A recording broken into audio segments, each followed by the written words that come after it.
Okay, the recording is turned on. So this is sort of how the format goes. I won't show you a photo of the book because I don't have an easy one handy, but I will share my screen that has the poem on it. So I'm Jim Lewis. I have 4 books of full-length collections and 7 or so chapbooks that are the result of a number of different efforts. Laura Kaminsky is one of the finest people I have ever met, and she wrote a poem called Rough Beast that's in her book, Anchor Hold. That poem begins with some lines from Robert Knox, whom you all might know as one of the contributing editors for Verse Virtual. So I took the first 2 lines of this poem out of Rough Beast. Adulthood, and some poets have become black walnuts, of which California has 2 varieties. Armor-clad beasts, one northern, one southern, as with most things in this state. I tried once to open a stray picked up while hiking near home and quickly learned this lesson. You can get at the nut meat, but only in pieces, fragments that resist being torn from the body, and just to break the shell risks destroying everything inside. Ignoring the online advice that said, wear gloves, I found that the blood of the walnut doesn't just coat unwary fingers. It penetrates, tattoos, a stained accusation that shouts, never forget what you did to me. In time, the stain faded from my hands. The pungent flavor of the tiny bits, pried with so much effort from the whole, washed away from my tongue. Scraps of nut skin reluctantly brushed out. But the lesson learned, the ugly analogy of breaking apart another poet who wanted only to be shielded from my inquiring mind, stays and sometimes wakes me from dreams of writing apologies to find my fingers turning black-brown with remorse. So that is in my second collection called Do You Hear It? That was published by Kelsey Books. And I would be delighted if you would look it up and purchase it on Amazon or from me. If you buy it from me, you get it signed.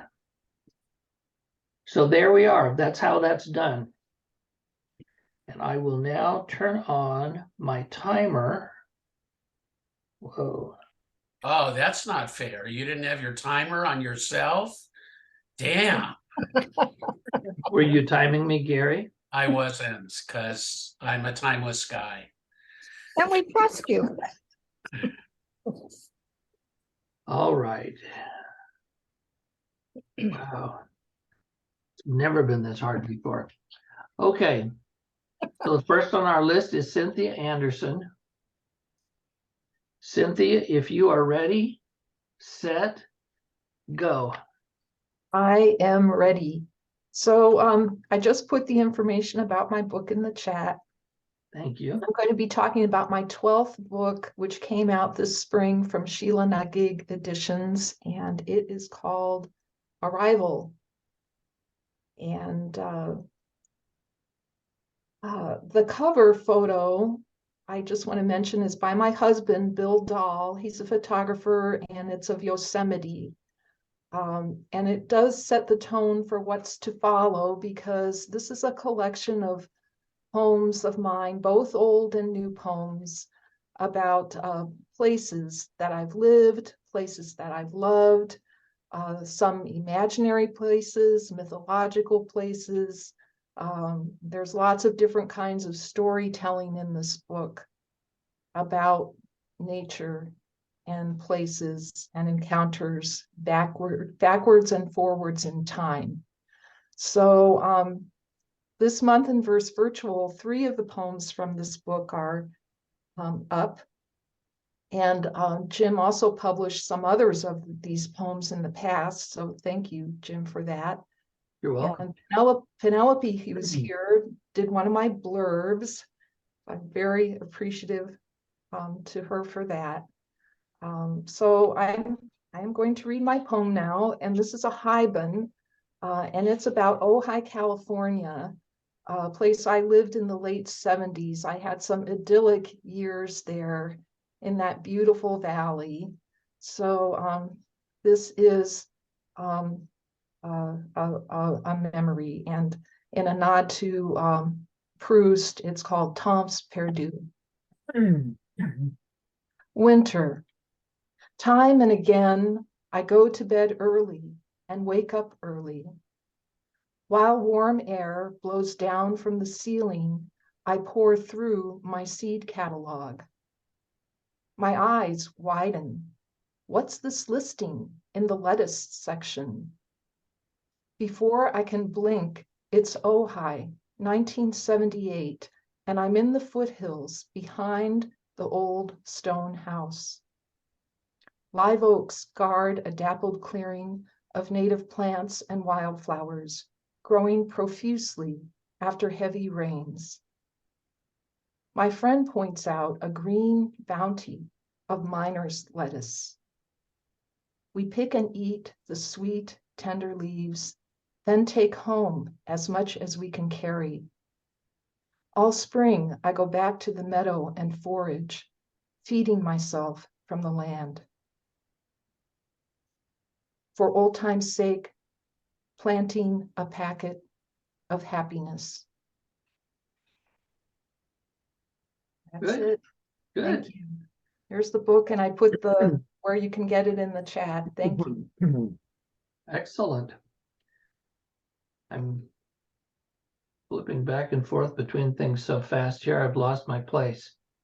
Next up to read is Rosemary. Okay,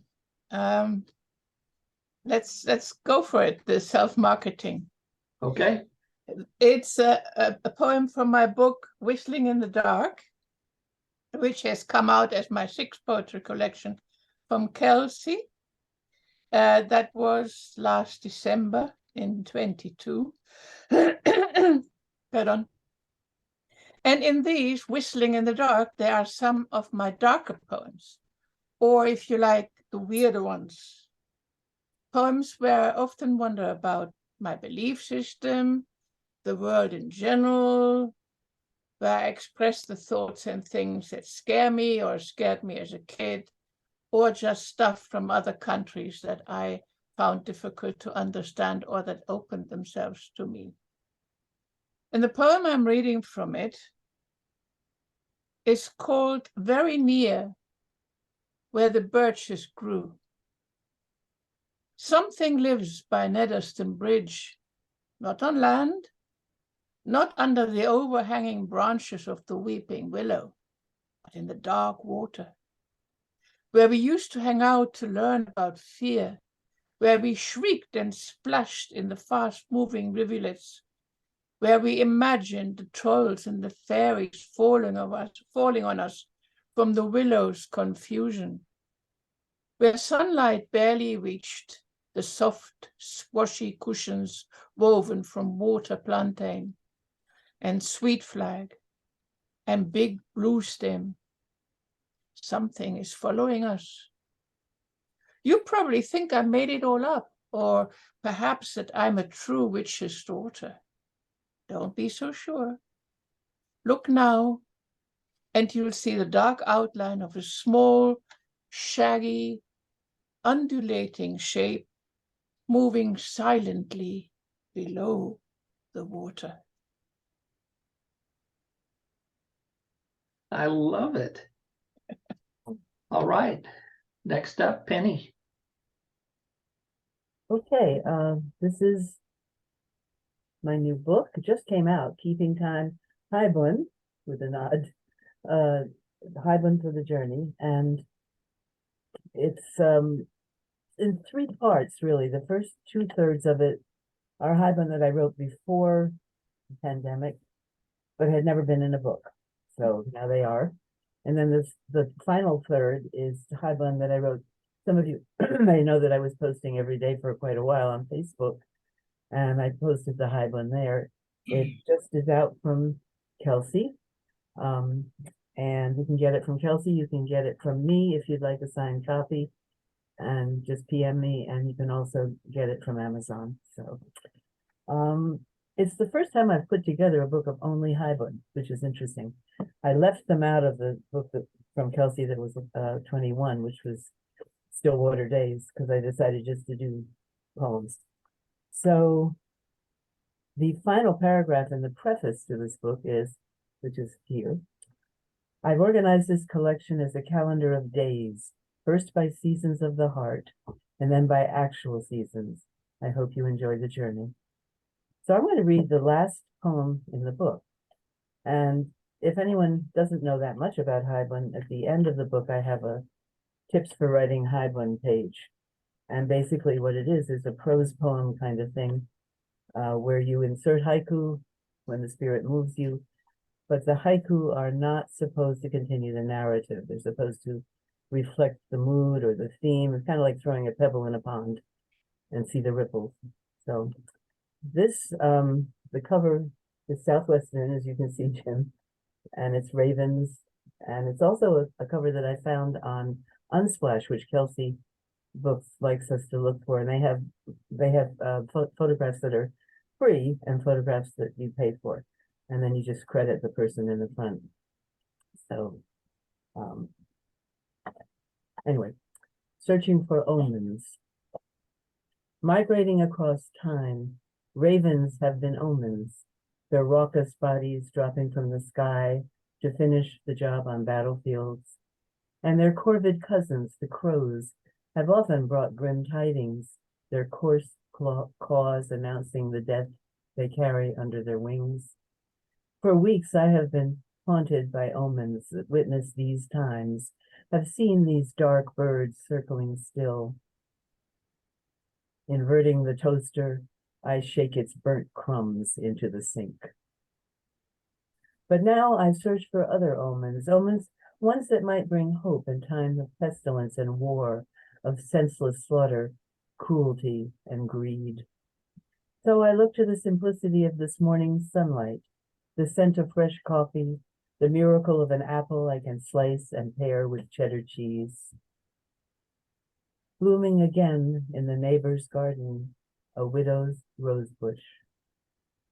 And as I break my nightly fast, I give thanks that I'm still here, having survived what we all must, my shares of sorrow, loss, illness, the turbulence of years. Perhaps I am here for this, to love the broken world, affirming again and again that even on those days when the dark birds haunt us, we must seek sustenance in our daily bread and do whatever work we can to praise the light. Thank you. So this is keeping time. And drop the link to that in the chat. You did. Thank you. I should. And we are now ready for Margaret Sarako. Hi, thank you so much. My name is Margaret Sarako, and I am the author of If There Is No Wind by Human Error Publishing 2022. I live in Montclair, New Jersey, about 12 miles west of New York. I used to be a middle school teacher, math teacher. I just retired. I'm a former actor and an activist. I love engaging with people, so this is so exciting to be here and to hear about your books. My debut collection of poems includes a variety of themes, including love, family, and activism. The title is from one poem in the collection called If Wind Were Erased from Earth, imagining what it would be like if wind disappeared because of our climate crisis. The book ends with two meditative poems, Quiet Moment and Invocation, to get through our daily, our days. Because many of my poems should be healing, I'm hoping. And as a culture, we've experienced so much grief and loss. I also wish that some will help you find beauty in the world. So I'm going to read one called The Old House, which is what I consider my poem for writers.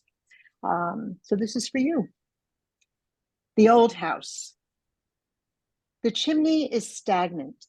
No smoke escapes from it, no chance of warming this chilled home.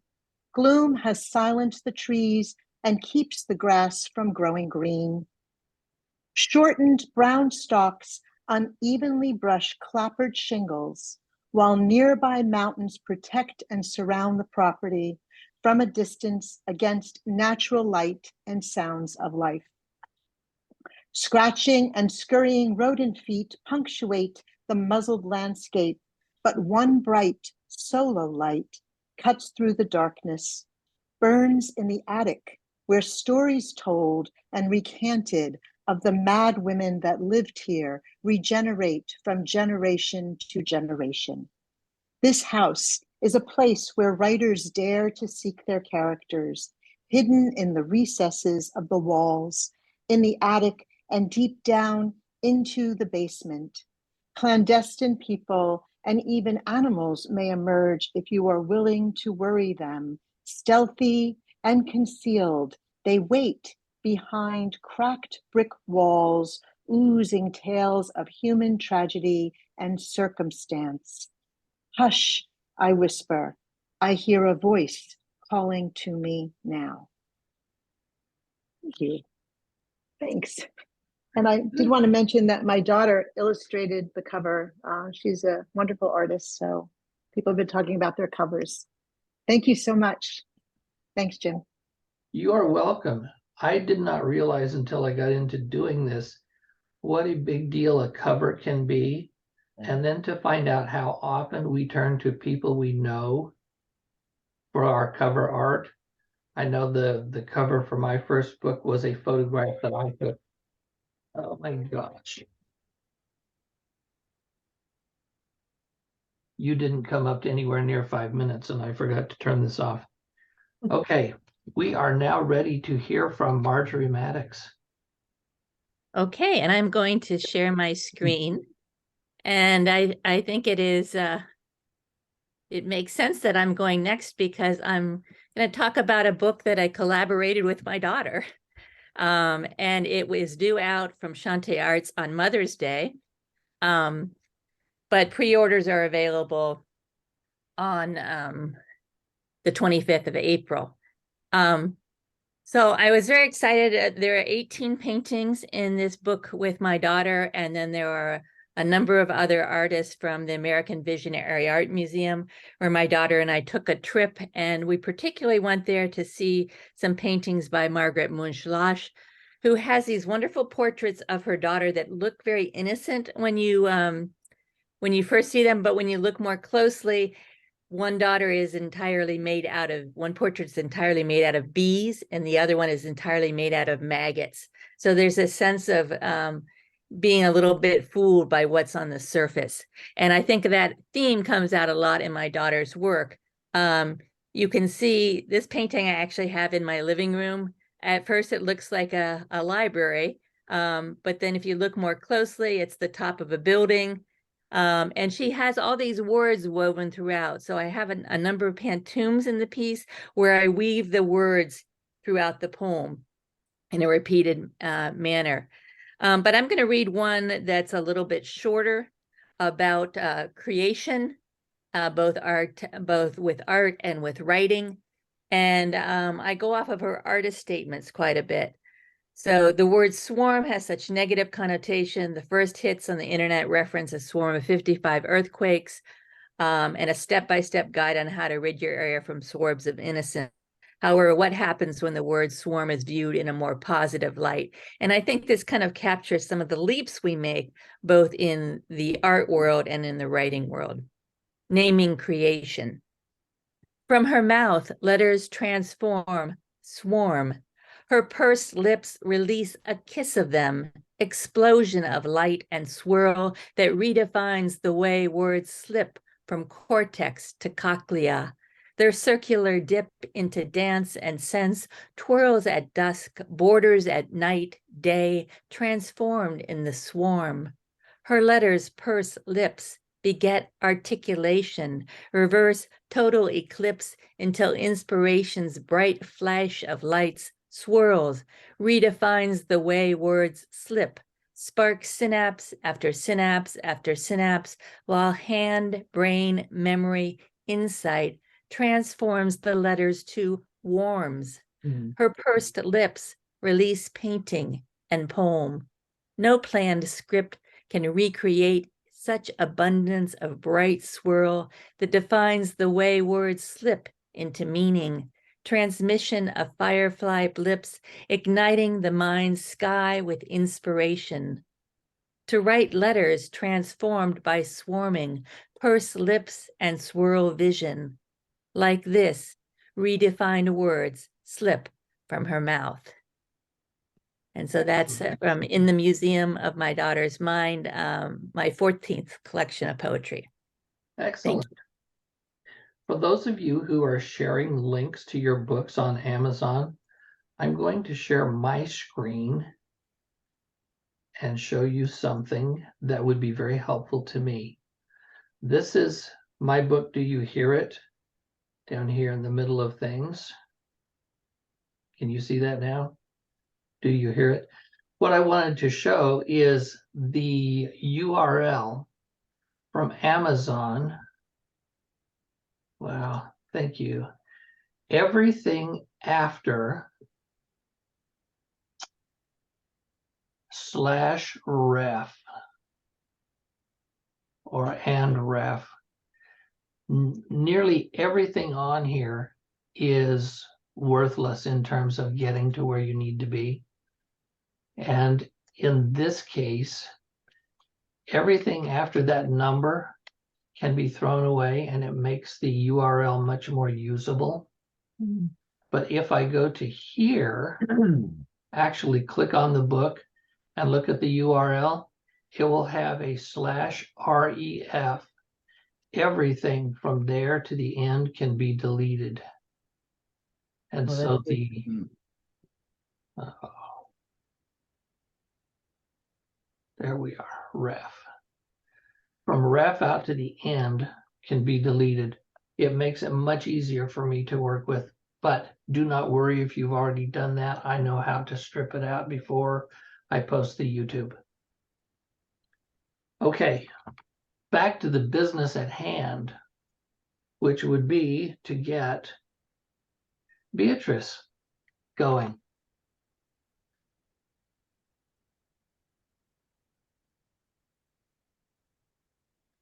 You're still muted.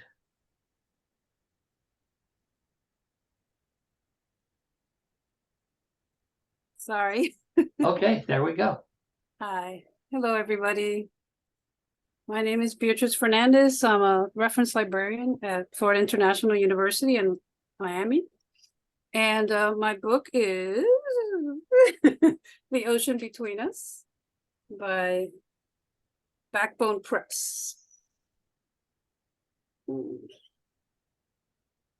I sent a URL to the press.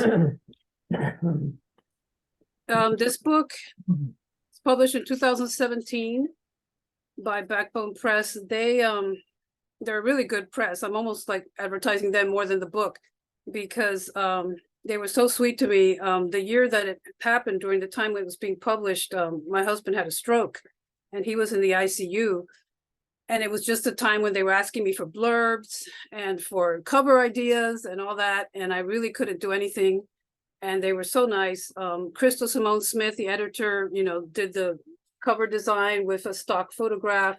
And Daniel Romo, the other editor, was kind enough to produce a blurb for me because I really didn't have time to ask people. And so they were very nice during that time. Anyway, the book is a series of mostly free verse poems and divided in two. One, poems about Puerto Rico, where I grew up. I wasn't born there, but I went there when I was 5 years old and I grew up there. And the other second part of my life was in Florida. I came to college, I met my husband, and I stayed here. So I'm going to read the first poem from the second part in Florida, devoted, which is dedicated to my husband. And this poem is about him too. It's a sonnet called Origins. Where are you from, you ask me? My throat closed on the impossible answers. Can I claim a nation, a state, or a city as mine without disowning all others? from a lost island in an imaginary realm, from a garden glimpsed between columns, a sailboat at sea with no hand on the helm, words scribbled in margins of old poems, from celluloid flashes of light on a cheek, whirls of loose tea swirled in canisters, from foam of a wave curled up to my feet, brown fingers caressing white feathers, from the way you said my name that night, from all those places I came. And that's it. Thank you. I don't think I spent my 5 minutes. Actually, you only spent 2.5. Yeah. Sorry. No, that's great. You did a great presentation. Victoria, you're up. Hi, I'm Victoria Twomey. I'm an artist and a poet. This is my first full-length book of poetry called Glimpse. This is my cover design from a drawing that I created specifically for it. I made sure there was plenty of space in there for the title and so on. I'm going to post my links. And I am going to just talk about the 3 sections in my book. The sections are Momentary Clarity, I Open My Heart to Find You, and Rise Up and Sing. Momentary Clarity is a metaphysical exploration of death and the infinite, and most of the poems in it are forms of prayer. I Open My Heart to Find You offers poems about searching for ways to somehow connect with those who have passed on to another realm. And Rise Up and Sing closes out with some upbeat poems about love, joy, and gratitude. So I'm going to read from the first one is Standing in the Presence of a Cornfield. This is in the first section.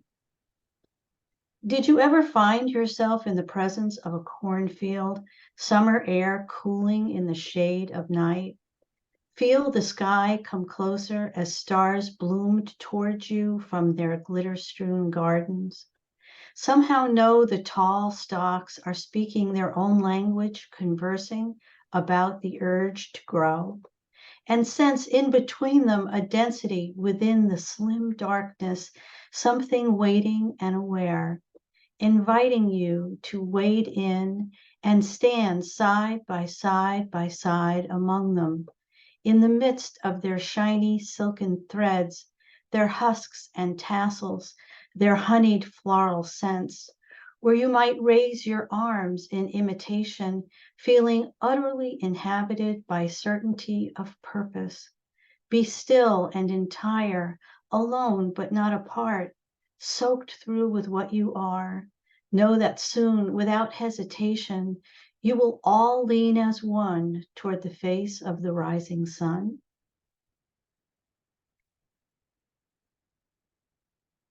And the second one is Home Again. And this is from the second section about missing those you love. Victoria, Yes. I hate to be a Grinch, but you only get to do 1 poem. Okay, no problem. Thank you. Thank you. I'm looking forward to reading the book. Thank you. Next up is Robert Dean. And Jim, I'll need to share screen if that's possible.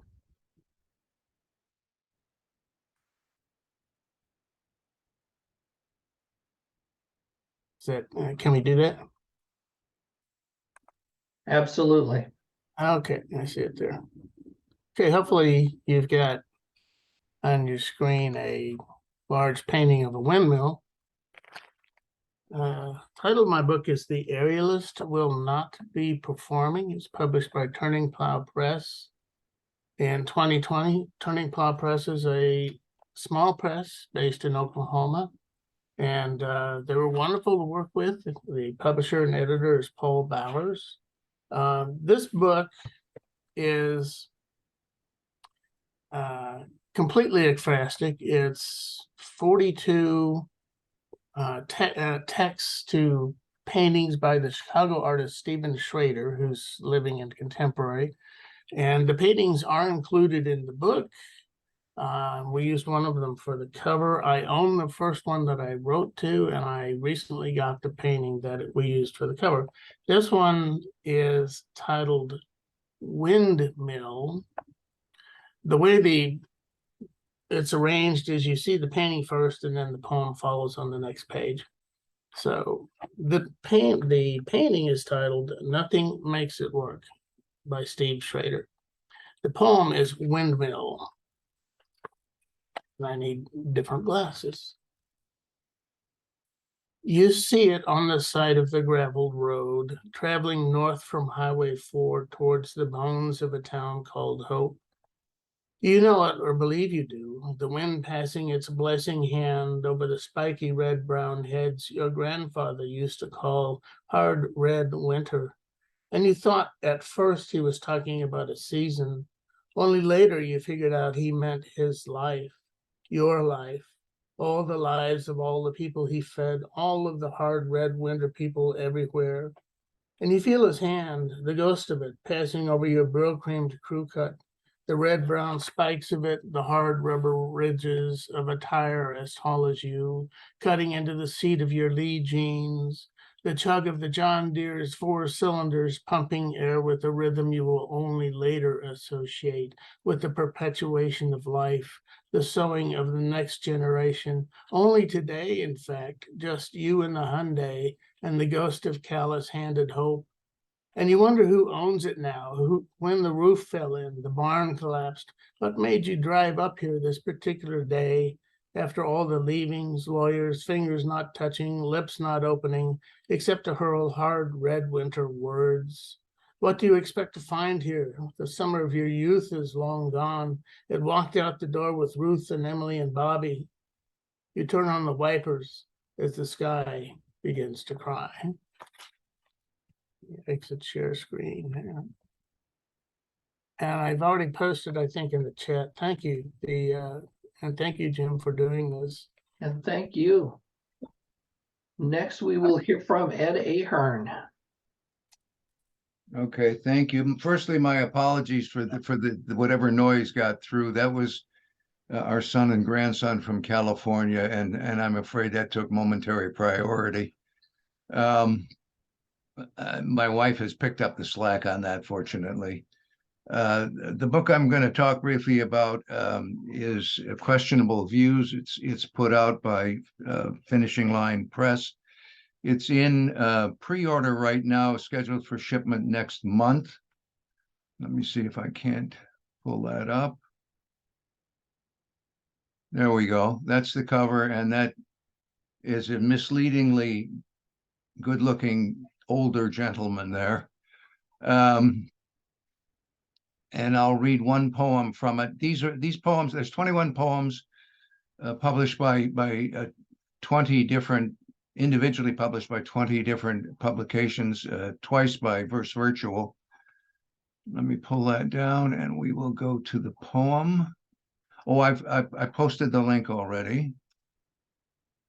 And this is actually one of my favorites. And it's completely true. There's not an embellishment in it. Hopefully you can see it all. It's called Gustavo's Right.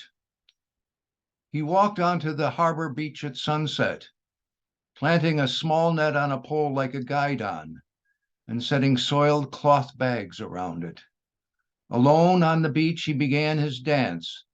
Mismatched clothes flapping, he swayed, then paced, then crouched to pat the sand into a crescent, then stepped back and back, dug sand by hand, finding black things and tossing them into a jumbled pile. He stepped easily as if riding waves, moving in arrow shapes only he knew. Then he gathered net and bags and left, not glancing back at the cairn of burnt wood and asphalt fragments. All this I watched from a restaurant deck and had to ask the waiter about him. Gustavo, he said, shrugging, a local character. I nodded but kept silent, recalling that morning walking another beach, trying to feel profound. That's it. Excellent. I personally find that sometimes when I'm finishing a poem, It's the last sentence that suddenly makes me realize why I was writing the poem without having preconceived it. And I just love that, walking another beach, trying to feel profound. Next up, Penelope. Hi, really enjoying hearing about the books and hearing the poems this morning. So thank you to everybody. My book came out, probably not going to share with the virtual background, so I won't try that. It's called Cauldron of Hisses. It came out exactly 1 year ago, April 2022, from Arroyo Seco Press. And the book arose out of the Summer Poetry Postcard Festival that I participated in for several years. And in 2020, the first year of the pandemic, I participated in 2 groups through that festival. And with the second group, I decided to, for once, write to a theme and to write my postcard poems about wildcats around the world. And while I was doing that, I thought, I'll try this thing I've heard about where you write a poem, take the last line of the poem and make it the first line of the next poem. So the 31 poems in the book all follow that pattern. And then the last poem in the book, the last line of that poem is the first line of the first poem. So it kind of makes a circle. I'm going to read the next to the last poem in the book. Most of the poems are from thinking about wildcats and also my domestic cats and also family and also a bit of the pandemic. This next to last poem in the book is the only one which comes from an actual lived experience. The one time in my life that I came face to face with a big cat in the wild. Mountain lion.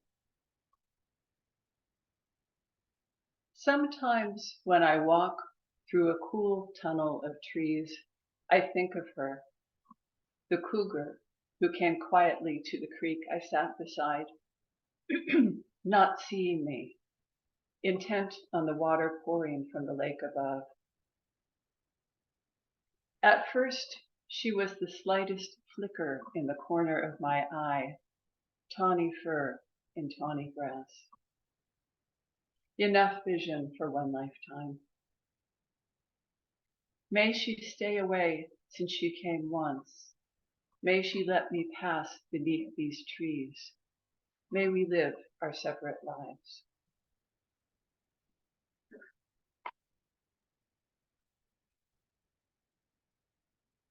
That was wonderful. I love being out in nature, and of course I have my camera with me pretty much all the time. Those are the sorts of events where sometimes the camera is irrelevant. Yeah. Okay, I will now stop the recording